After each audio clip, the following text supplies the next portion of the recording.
The Nazi dismantling of constitutional law. I kind of want to watch this as well, because I feel like this will be instructive. Maybe we'll see some analogs in this. In a step-by-step process, the National Socialist government dismantled constitutional law, usurped justice, and created a lethal totalitarian system that soon engulfed Germany and all of Europe.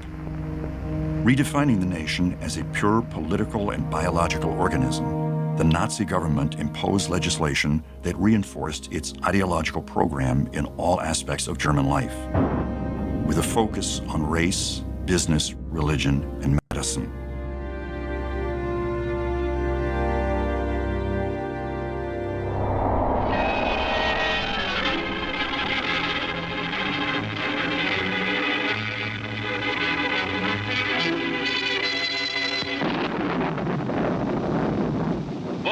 Adolf Hitler is dead. He is dead, and how he died, the world little cares. For Hitler's death, millions have prayed, and millions are now thankful for justice. 1920, Hitler began. He was considered just a joke then, a raving crackpot. Who else was considered just a joke when they initially ran for office? You know, telegenic man who was also zesty, just like young Adolf. At the dawn of the National Socialist Party in Munich in 1923, a little-known Austrian political upstart by the name of Adolf Hitler naively attempted to overthrow the Weimar government of President Friedrich Ebert. Historically, the Bavarian beer... Sad to see people glad that somebody died. Oh, guys, it's really messed up that everyone is celebrating the death of Adolf Hitler. It's really messed up. It's, wow, so much for the tolerant left once again. He had a wife, okay? That's a person who had a family, all right? The hall served as a locale of camaraderie and occasional ideological meetings. The beer hall putsch took place in November of 1923. The Weimar Republic, which started out in 1920, was in crisis. Certainly the Weimar Republic had all kinds of obstacles to try to overcome. Its leaders were seen as responsible for Germany's surrender in World War I, which no one in Germany expected. They were also seen as responsible for the Versailles Treaty, which all Germans felt was incredibly unfair, even though both the surrender and the need to sign that treaty were really dictated by the generals, who felt that Germany could not sustain further military action. On November 8th, with 600 stormtroopers led by Ernst Röhm, Hitler descended upon the Bürgerbräu Keller and shouted out, "The national revolution has broken out. The hall is surrounded." After several speeches by putsch leaders, Americans got real horny when they heard the term burger. They got, oh my God, all the Amerifats in the chat rising up. They're like, man, what's going on here? These guys, did they have some good ideas? I don't get it. I don't get it. They said burger. I love burger. Hitler left, wrongly believing the revolution had begun. If you love history, then you will love History Hit, our extensive library of documents. Having created a political movement out of what was a very small German Workers' Party, Adolf Hitler, inspired by what Benito Mussolini had done in Italy, where he had been able to organize a march on Rome, which put him in a position of power, felt that he could do the same thing. Now, in his case, he had to start from Munich in Bavaria, which is where the Nazi Party had begun and built itself up. And his plan was twofold. He was going to coerce the leaders of Munich and Bavaria into moving out of his way, and he was then going to march on Berlin. At 11 a.m. on November 9th, Hitler and his followers attempted to take over Munich. Why is it always men who want to be a tyrant? I mean, there were girl bosses, you know.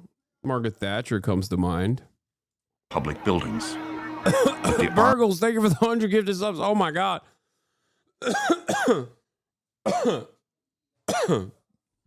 Burgles. We got burgers left and right, dude. Police Everybody. and army, alerted to the Nazi Party's actions, fired upon the marchers. This left 16 Nazi martyrs whose blood soaked the swastika banner of the newly formed Nazi Party. In 1923, there was a great deal of economic turmoil in Germany, and Hitler decided to seize the occasion to try to dismantle the democratic process in Germany and essentially establish a dictatorship. The interesting part of the beer hall putsch is that the putsch itself was so poorly disorganized that he never left the city limits, so that he ended up being tried in a local court. Had he made it outside of the city limits or even on his way to Berlin, he could have been tried for treason in the national court and in fact have faced a death sentence.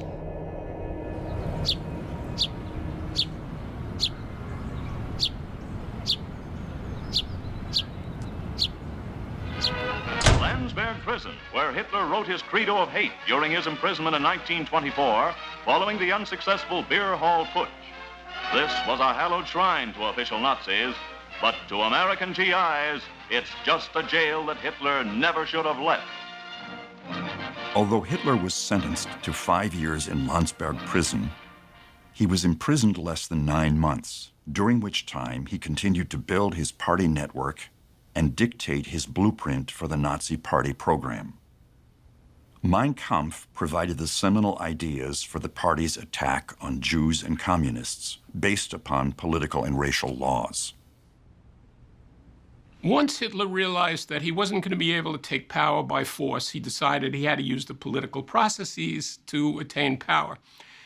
And he manages to build the most successful political party in Weimar Germany and become the most successful leader. And you know, it's amazing because up until the elections of 1930, it doesn't look like he's getting anywhere. He had this idea, build it and they will come, that if he created the infrastructure for a wide-scale political movement, the opportunity would come along. He recruits, he develops propaganda techniques, he learns to use technology, he recruits a successful group of lieutenants. And when the Great Depression strikes, and once again the Weimar Republic is vulnerable, it is Hitler and the Nazis that are in this position to capitalize on that and move to power. But he had always said that he was going to use the Constitution to destroy the Constitution. And he was going to use the rules of the Republic to destroy the Republic. Certainly the Reichstag fire, which occurs in February of 1933, helps him.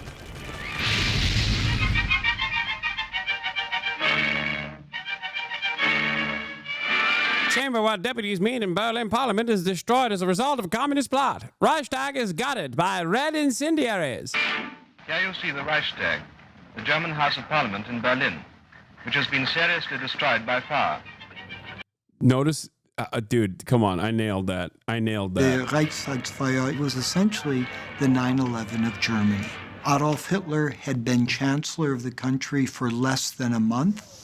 There were crucial national elections a week away. And suddenly, this very symbol of German democratic process goes up in flames in an arson attack. The Nazis exploited this event to great effect. The Hitler government immediately blames the communists for this, and the next day Hitler approaches the president and he says, we need to suspend civil liberties. Hindenburg was hesitant, but ultimately... Yeah, you gotta do it, man. You just gotta do it, you know? Because it's just... you gotta do it because these scary communists, dude, they're so violent, so dangerous, so scary. So scary. Ultimately signed, and that essentially was the first major step in the dismantling of the democratic system.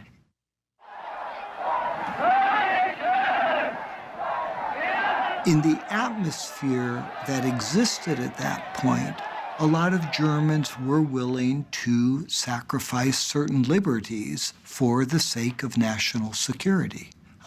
And once again, I think, given what the United States went through after 9/11, I think one can understand that. And I'm not saying that the dynamics or even the situation was the same, but it can, if one wants to try to imagine what it was like in Germany at that point.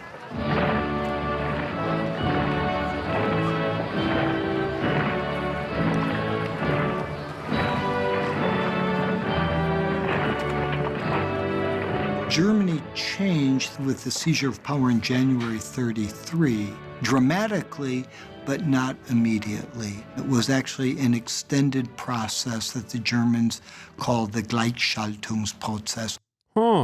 So it wasn't like erosion, constitutional erosion. It wasn't overnight. And it seems like there was a lot of liberal capitulation along the way because they were too busy fighting the common enemy. Why is this hard going to them? Yeah, a lot of Tesla lovers over here, a lot of Elon Musk fans over here, just doing my heart goes out to you over and over again, it seems. By labeling the Reichstag fire as a terrorist attack by the communists, Hitler convinced President Paul von Hindenburg to suspend all civil liberties.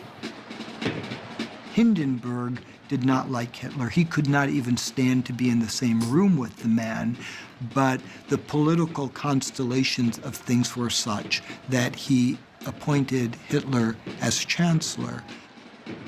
Hitler then, along with the other... Okay, this documentary is like... This documentary is kind of wild in the way that it covers this process, because like the entire point that I wanted to arrive at, the entire thing that I wanted to drive home here was this, like him doing this, the capitulation from liberal opposition. And it's really fucking annoying that they just like kind of overlooked that. They just glanced over like, oh, he just hated him, but also he just decided to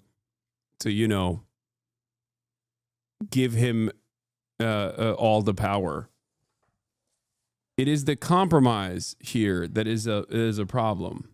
And I think that many of these like mainstream documentaries and the way that people learn about this stuff doesn't actually feature this aspect of it. Like, this is just completely secondary, but it plays a formative role.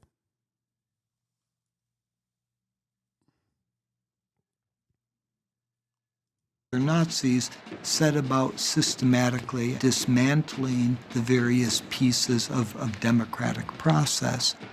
Some of it through legal means, some of it just subverting the system and ignoring certain laws. The first major step in overthrowing the justice system occurred with the suspension of all civil liberties and the installation of protective custody, or Schutzhaft.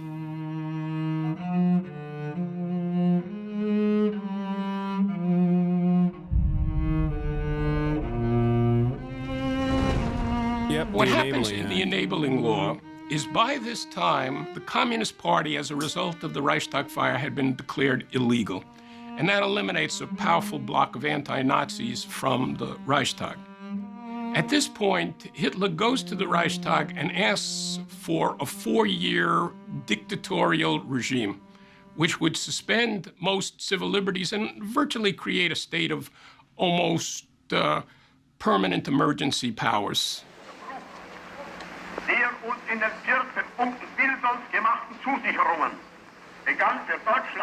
At the Kroll Opera House in March of 1933, Hitler proposed the law for removing the distress of Volk and Reich. To keep the folk secure, the communist ideological enemies were rounded up and imprisoned. Hier wird eingesetzt alles Handeln bestimmen. Das Volk lebt nicht für die Wirtschaft und die Wirtschaft existiert nicht für das Kapital, sondern das Kapital dient der Wirtschaft und die Wirtschaft dem Volk.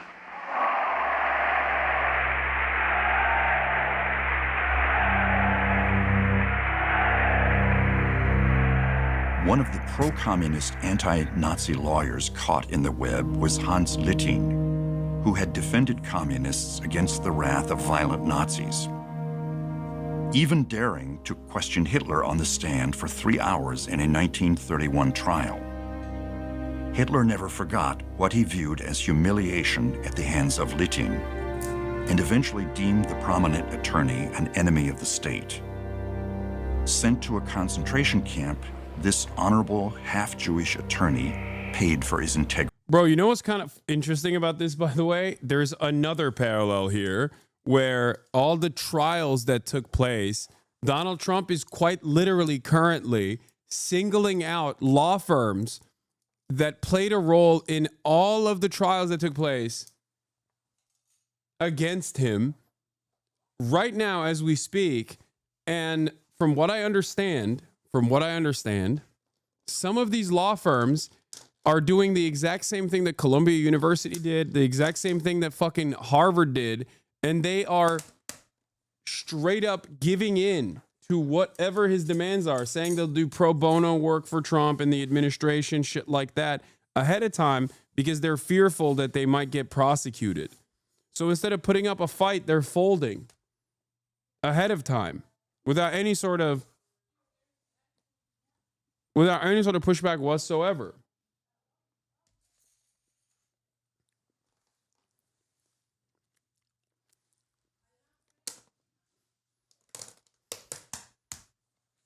Just like Columbia did, and just like Harvard recently did as well. It's crazy that it's happening in virtually identical terms. And sorry, hold on, let me get this chicken breast in here.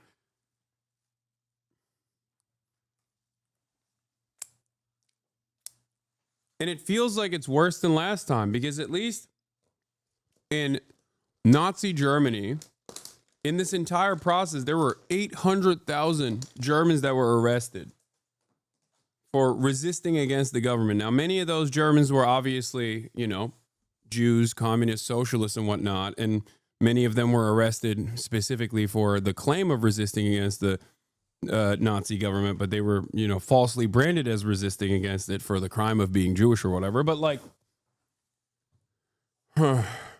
what's really interesting here is that there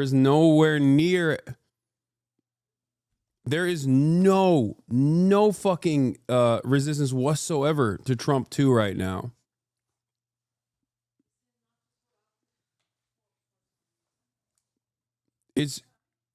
It's really horrifying.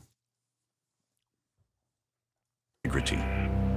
After 5 years of Nazi torture in a concentration camp, Littin committed suicide.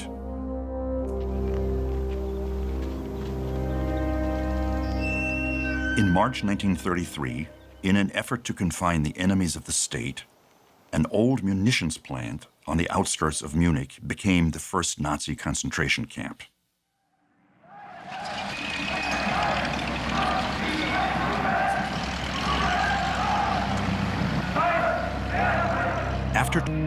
From that time on, virulent anti-Semitism dominated the philosophy of the fast-growing party throughout the 12-year Reich.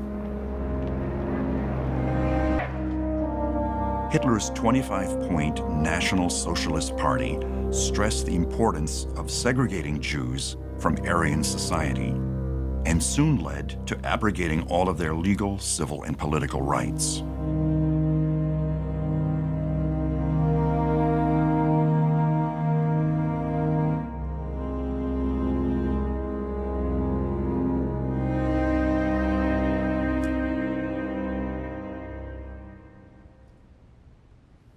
On April 7, 1933, Parliament established its first major law to curtail the rights of Jewish citizens, the law for the restoration of the professional civil service.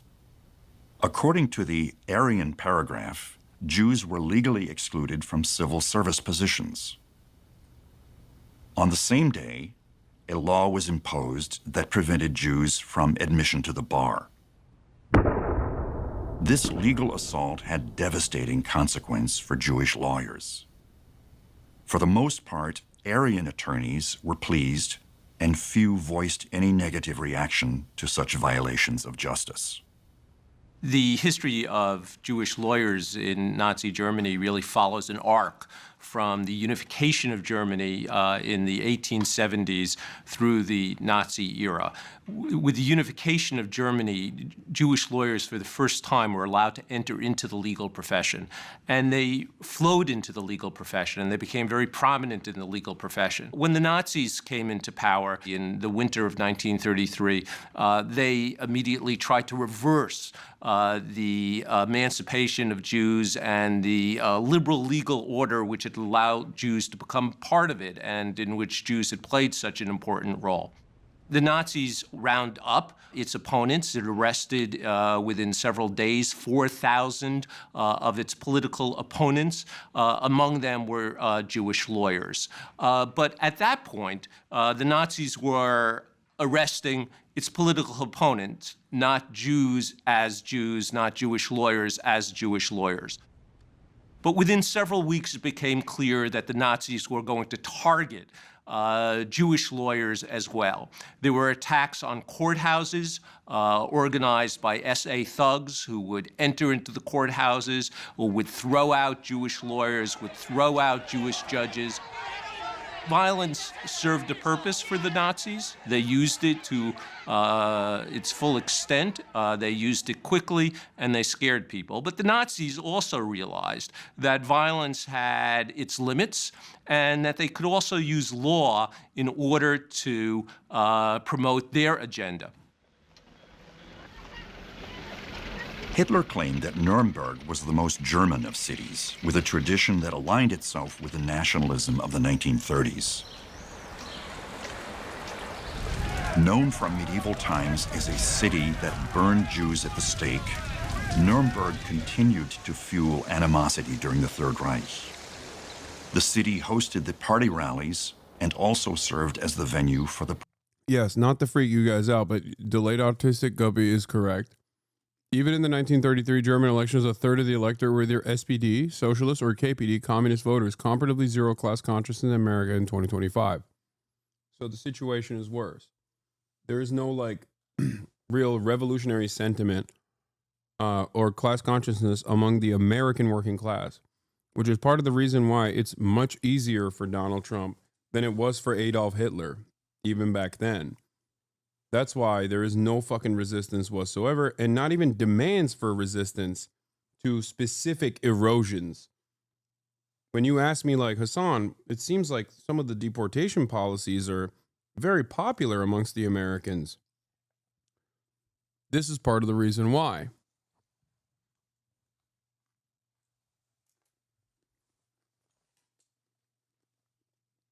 Promulgation of the Nuremberg Laws. Hitler used the 1935 National Socialist Party Congress in Nuremberg to launch these infamous race laws. For Hitler, blood purity ensured the vitality of the 1,000-year Aryan Reich. We're not here yet. So, we haven't gotten here yet. And it won't happen in the exact same ways that it happened in Nazi Germany, where like racial purity and race laws. I don't think that that is like... Fascism requires an outgroup and the protection of an in-group. The outgroup is both simultaneously incredibly powerful and incredibly influential and is constantly dominating and making the in-group vulnerable, but it's also weak and parasitic. It doesn't necessarily have to be on the boundaries of ethnic identity or the boundaries of race either. It can be done on the boundaries of citizenship in the way that this administration is this administration is working on. It can be done on the boundaries of religion, but this time, maybe not Jews, but instead Muslims. Like, understand that not everything is like a one-to-one. But what is important here is to recognize that there's a restructuring of pre-existing laws and the utilization of the existing institutions to suit your purpose. This is why we always say legality is no substitute for morality, that under in the South, under the Confederacy, before then, slavery was legal. Abolishing slavery was illegal. Freeing slaves was illegal.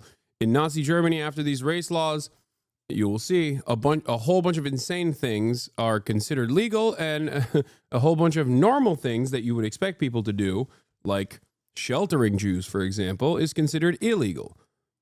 So make no mistake, the new precedent-setting decisions that this administration is making is in a way utilizing the pre-existing system to change the court structure to one that suits their purpose. That is precisely the reason why I think these actions against the immigrant enforcement actions that this administration is taking are incredibly scary, because once the new precedent is set, then they can use the law to their benefit to say, well, this is criminal behavior. You're engaging in criminal behavior. You're sheltering an undocumented migrant, for example, or you've said something that we consider to be harmful and in opposition to our agenda. You've vandalized the Tesla. You've said something mean about Trump. These are all now enforceable criminal actions. As defined in the Nuremberg laws of September 15th, 1935. Erde die Menschen nährt und aus der Fruchtbarkeit seiner Familien die Nation Ort erhält. Hitler used the 1935 National Socialist Party Congress in Nuremberg to launch these infamous race laws. By the way, if you are a student of American history, you might notice something very similar that you have probably learned about. And that is because Adolf Hitler ripped this shit from the United States of America, as a matter of fact. Straight up.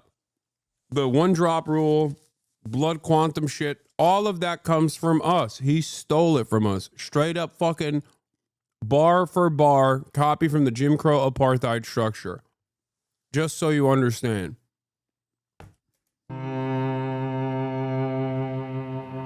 In this way, the government revoked Reich citizenship for Jews and prohibited Jews from marrying or having sexual relations with individuals of German or related blood.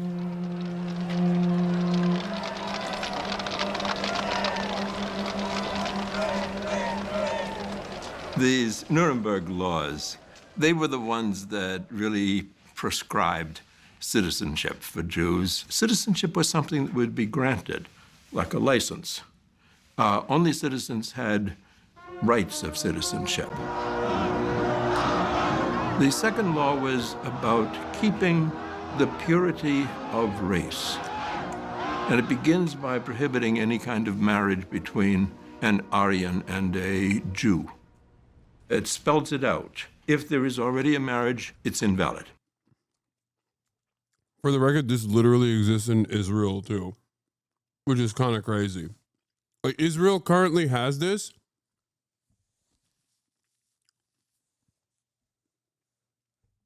Where you can only lose your Israeli, like, first-class citizenship status as an Israeli Jew if you can only downgrade. You can't upgrade. If you're Palestinian, if you're Muslim, you can't upgrade to, like, full-blown.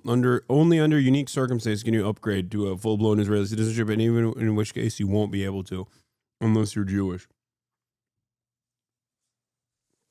It's technically not illegal for an Israeli Jew to marry a Palestinian living in the West Bank.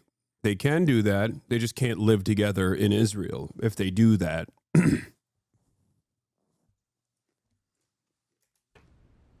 There were prescriptions, no kind of sexual relations. That was going to take a little bit of policing. And there was a provision that no non-German, Jewish or other. Yeah, here. Israeli Knesset passes law barring Palestinian spouses. Israel's parliament on Thursday passed a law denying naturalization of Palestinians from the occupied West Bank or Gaza married to Israeli citizens, forcing thousands of Palestinian families to either emigrate or live apart. Hey, Hasan, I love how you haven't fallen off like everyone else. Thanks for that. I don't know what you mean by that. Who's fallen off?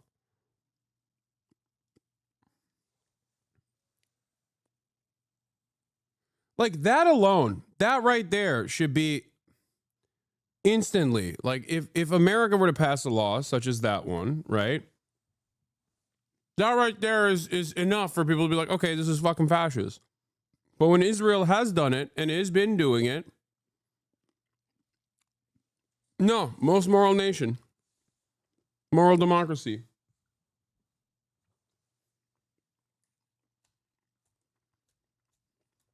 They have to do that.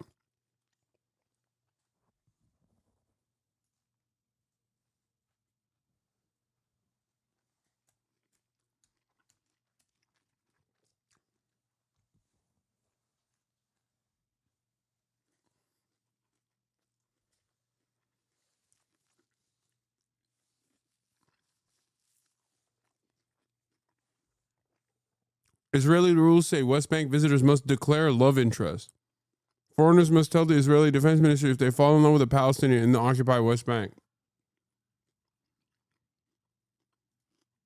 A female servant could be kept in the house of Aryans under 45. That was going to go into effect a little bit later. The bulk of the law went right into effect the next day. Ist der Versuch der Gesetzgebung und Regelung eines Problems, das im Falle des abermaligen Scheiterns dann durch Gesetz zur endgültigen Lösung der nationalsozialistischen Partei übertragen werden müsste. Hinter allen drei Gesetzen steht die Partei und mit ihr und hinter ihr die deutsche Nation. But yeah, going back to the citizen, non-citizen designation. This is why it is incredibly scary when you hear, I don't know, like Asmongold supporters and shit say stuff like, oh, well, non-citizens don't have due process. Non-citizens don't have rights. That is not true. That's wrong. And also, a violation of due process means you're fucking cooked regardless. That means your citizenship is up to whoever the enforcement is and how they feel at any given moment. Because if there's no due process, you can't defend yourself.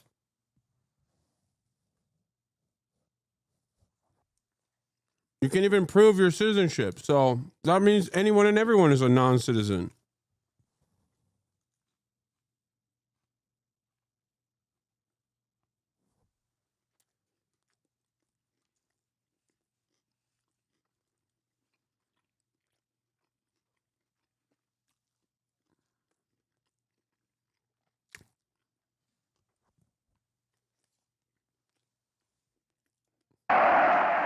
But with these laws, there was so much exclusion.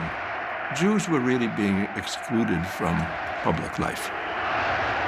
They had no rights.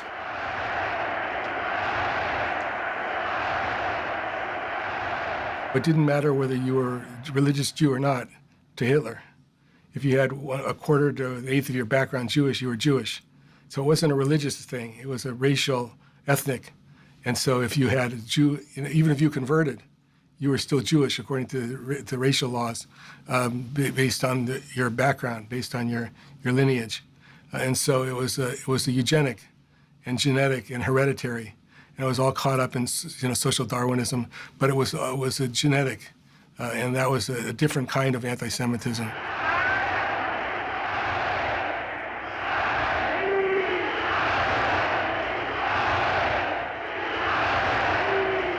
For the record,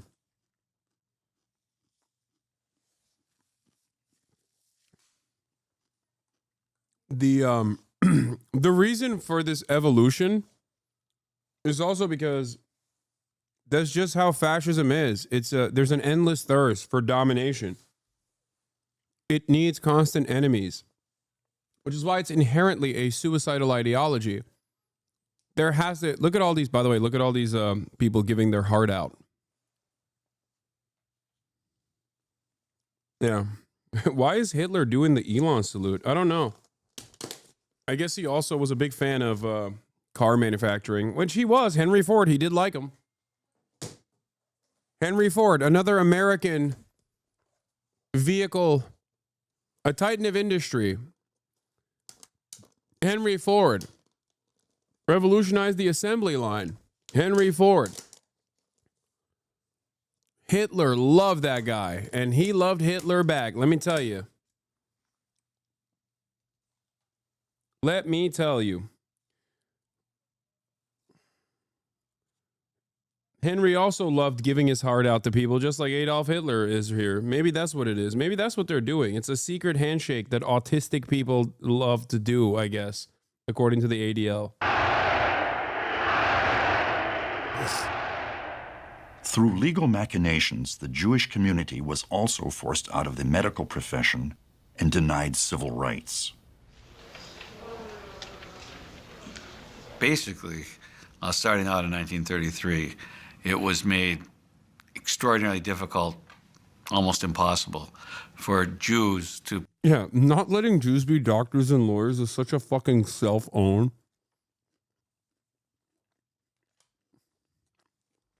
Like, what an L. What a is an automatic personal L for you, big dog.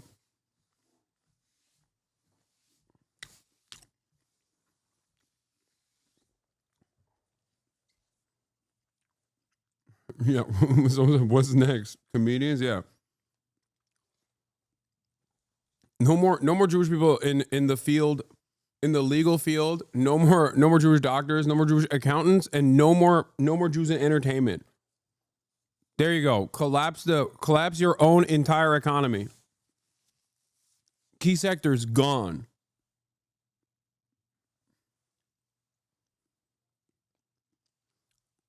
Ironically enough, we are currently doing that, by the way. What the fuck do you think it is when you personally start deporting every random PhD student with a fucking student visa? That's literally what we're doing right now. Every non-citizen, documented or undocumented, needs to be purged. They don't have the same rights. Okay, great. You've just cooked yourself. The brain drain is one of the most significant aspects of American dominance on the global stage. Good job cracking down on that, dumbass. Practice either profession of law or the profession of medicine. They were essentially outlawed from those two professions. And they were a major portion of those professions at the time. So, some people argue that this was an economic move, that the doctors and lawyers were happy to get rid of the Jewish doctors and lawyers. And that was part of it, but that's one reason it was supported so much, that no one really came out against it. But it was really a move to get rid of the Jews. It was a disgrace that the other doctors and lawyers didn't stand up for the Jewish doctors and lawyers, but I think that can be two reasons for that. One was they actually were fine with the Nazi propaganda and racial hygiene, and really believed the Jews were infecting the national body of Germany. But economics was not irrelevant. It made those professions much scarcer, therefore they could charge more money, therefore they were more revered, so they had self-interest in that as well.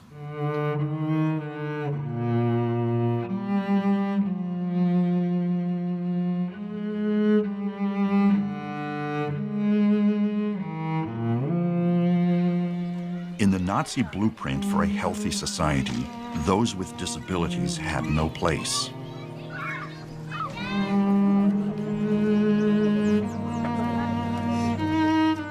A Berlin memorial today commemorates some 200,000 deemed not worthy of life by Hitler's manipulation of the law. So the Nazis proposed racial laws beginning in 1933. That law was called the Law for the Prevention of Hereditarily Diseased my birthday. Offspring. But in 1933.